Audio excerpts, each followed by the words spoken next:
আসসালামু আলাইকুম। এটিএন বাংলা সংবাদে সবাইকে স্বাগত জানাচ্ছি। আমি বর্ষা ইসলাম। আওয়ামী লীগ যে অপকর্ম করেছে ৫ আগস্টের পর আরেকটি দল তা অব্যাহত রেখেছে। দুর্নীতিবাজ চাঁদাবাজদের ১২ ফেব্রুয়ারি নির্বাচনে জনগণ লাল কার্ড দেখাবে বলে মন্তব্য করেছেন জামায়াতে ইসলামীর আমির ডক্টর শফিকুর রহমান। রাজধানীর বাড্ডায় ১১ দলীয় জোটের জনসভায় জামায়াতের আমির বলেন, পুরনো চাঁদাবাজদের জায়গায় নতুন চাঁদাবাজদের জায়গা দিতেই জুলাই অভ্যুত্থান হয়নি। নির্বাচনের পর জুলাই অভ্যুত্থানের অসমাপ্ত কাজ সম্পন্ন করা হবে বলেও জানান শফিকুর রহমান। এ সময় ঢাকা ১১ আসনের প্রার্থী এনসিপির আহ্বায়ক নাহিদ ইসলাম বলেন, ১২ ফেব্রুয়ারির ভূমিদস্যু দখলবাজদের সিন্ডিকেট জনগণ ভেঙে দেবে।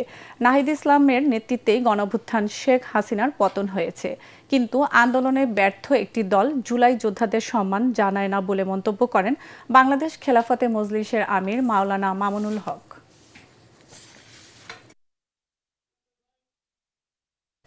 নির্বাচনী প্রচারের অংশ হিসেবে ঢাকা উত্তরের ৬টি সংসদীয় আসনে পৃথক জনসভায় অংশ নেবেন বিএনপি চেয়ারম্যান তারেক রহমান।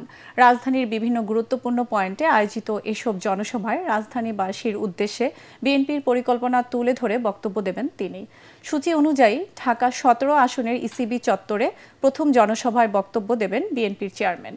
এরপর ঢাকা ১৬ আসনের পল্লবী লাল মাঠে, ঢাকা ১৫ আসনের মিরপুর ১০ গোলচত্বর সংলগ্ন সেনপাড়া আদর্শ সরকারি উচ্চ বিদ্যালয় মাঠে এবং ঢাকা ১৪ আসনের ন্যাশনাল বাংলা উচ্চ বিদ্যালয় মাঠের জনসভায় যোগ দেবেন তারেক রহমান। সবশেষে সন্ধ্যা ৬টায় ঢাকা ১৩ আসনের শ্যামলী ক্লাব মাঠে, ঢাকা ১১ আসনের বাড্ডার সাঁতারকুলের সানভ্যালি মাঠে জনসভায় বক্তব্য দেওয়ার কথা রয়েছে। রাজধানীর উত্তর ও দক্ষিণে ২ দিনে মোট ১৪টি জনসভায় অংশ নেবেন বিএনপি চেয়ারম্যান। দুদিন চালু থাকার পর চট্টগ্রাম বন্দরে আজ সকাল ৮টা থেকে আবারও অনির্দিষ্টকালের ধর্মঘট শুরু হয়েছে। বন্দরে new marine container terminal NCT DP ওয়ার্ল্ডকে লিজ না দেওয়ার সুস্পষ্ট সরকারি ঘোষণাসহ ৪ দফা দাবিতে বন্দর রক্ষা সংগ্রাম পরিষদ গতকাল এই কর্মসূচি আহ্বান করেছে। এ সময় বহির্নোঙরেও কাজ বন্ধ করার ঘোষণা দেন শ্রমিক নেতারা। এর আগে বৃহস্পতিবার নৌ পরিবহন উপদেষ্টার সঙ্গে বৈঠকের পর বিকেলে লাগাতার কর্মবিরতির দুদিনের জন্য স্থগিত করেন সংগঠনটির নেতারা। শ্রমিক নেতারা নৌ উপদেষ্টার সঙ্গে আলাপকালে এনসিটি ইজারা প্রতিক্রিয়া বাতিলের সুস্পষ্ট ঘোষণা এবং শ্রমিক কর্মচারীদের বদলির আদেশ প্রত্যাহারের দাবি জানান।